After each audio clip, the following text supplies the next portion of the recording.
Good morning, everyone. As you can see behind me, we just started building our beautiful new Sukkah, which will be enlarged and beautified like never before at Palm Beach Synagogue.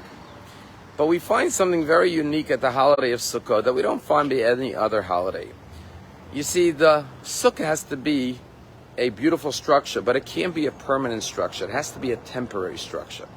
And therefore, it has certain leniencies that no other mitzvah has. Usually when we have a commandment, like writing a Torah, for example, or a mezuzah, everything has to be perfect. If one aspect, if one detail is not in line with the law, the entire mitzvah is invalidated. But not so when it comes to the sukkah. For example, we all know a sukkah is supposed to have 4 walls. But Jewish law says if it has 3 walls, it's good enough. Not only that, if it has 2.5 walls, the majority of the 3rd wall, that's sufficient. The same thing with the schach, with the branches that provide the shade. We need shade overhead, but as long as there's more shade than sunlight coming into the sukkah, that's enough, it's kosher. 51% shade, 49% sunlight, technically it's kosher. Same thing is true with the walls. What's if the walls don't reach the roof or don't go all the way down to the floor? That's good enough as long as it's 10 tfachim, which is like 40 inches tall. It's good enough even if the walls don't reach the ceiling. It has to be a structure, but it doesn't have to be the most secure structure. It provides privacy, but not so much privacy, still open to the outside and exposed. So many laws of leniencies and how to make a kosher sukkah. And the question is, why by Sukkot more than any other holiday? And the answer is because Sukkot represents Jewish unity.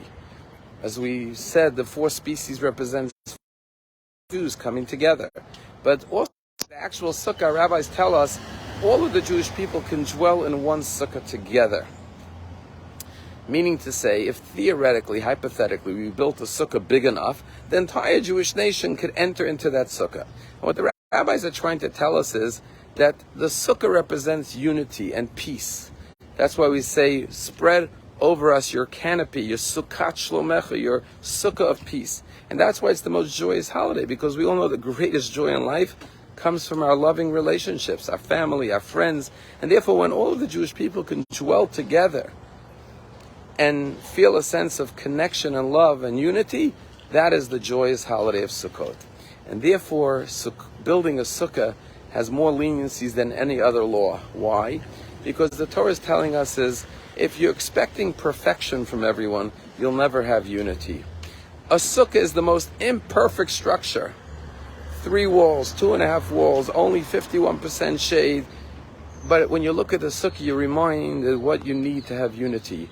You have to look at what exists, not what is lacking. You can't discount people. You can't judge people. You can't look at the fact that the person is lacking 49% shade. You have to look at that they have lacking 49% shade. You have to look at that they do have 51% shade. That's the majority. That's good enough. They don't have 4 walls. They only have 3 walls. They only have 2.5 walls. They don't have complete walls. And the idea is that you have to accept people and embrace them with their imperfections, with their incompleteness. And the sukkah is the paradigm, the metaphor, the example before our eyes of celebrating and rejoicing within their imperfections. No one's perfect. No one has it all. And therefore, if you're going to see the flaws and the negativity in others, you'll never have unity. You'll never have peace.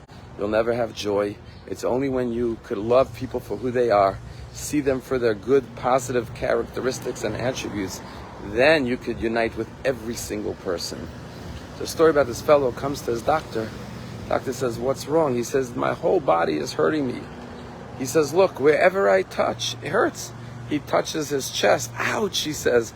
Touches his arm, ouch. He touches his leg, ouch. Touches his stomach, wherever he presses hurts.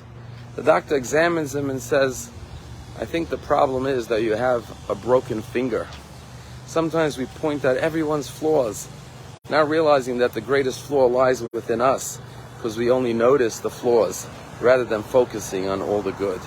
Let us get ready for Sukkot that begins tomorrow night by appreciating, loving, celebrating, recognizing, highlighting the positive and the good in every single person, and then we will have a truly joyous holiday of Sukkot. Have a good